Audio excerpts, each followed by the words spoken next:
સુરતમાં બીઆરટીએસ બસના ફાટેલા ટાયર અંગે ટીવી9ના અહેવાલની અસર થઈ છે। વાહન પરિવહન ચેરમેન ડેપો મેનેજર પર થયા લાલઘૂમ। હંસા ટ્રાવેલ્સ અને મારુતિ ટ્રાવેલ્સના ડેપો મેનેજરને સૂચના અપાઈ છે। ખરાબ બસ હંકારવામાં આવશે તો તેનો જવાબદાર ડેપો મેનેજર રહેશે। સસ્પેન્શનથી લઈને પેનલ્ટી સુધીની કાર્યવાહી કરવા માટે આદેશ અપાયો છે। કડક સૂચન બાદ બંને ટ્રાવેલ્સના મેનેજરો દોડતા થઈ ગયા છે।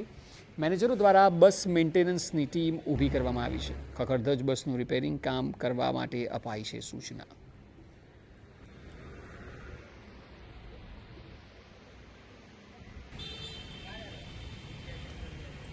મહત્વનું છે કે બ્લુ બીઆરટીએસ બસનું ટાયર ફાટી ગયું હોવા છતાં બસને રસ્તા પર હંકારવામાં આવી રહી હતી। સમગ્ર ઘટનાથી મુસાફરોના જીવ પર પણ જોખમ તોળાયું હતું। ઘટનાનો વિડીયો વાયરલ થતાં ટીવી9એ અહેવાલ રજૂ કર્યો હતો, જેની સીધી અસર જોવા મળી રહી છે અને બસનું સમયસર મેન્ટેનન્સ કરવામાં આવે તે માટે વાહન પરિવહન ચેરમેને કડક સૂચના આપી છે। જે મેનેજર હતા મેનેજરને ફરજ પરથી મુક્ત કરવામાં આવ્યો છે અને શહેરની અંદર એમને ખસેડી દેવામાં આવ્યું છે।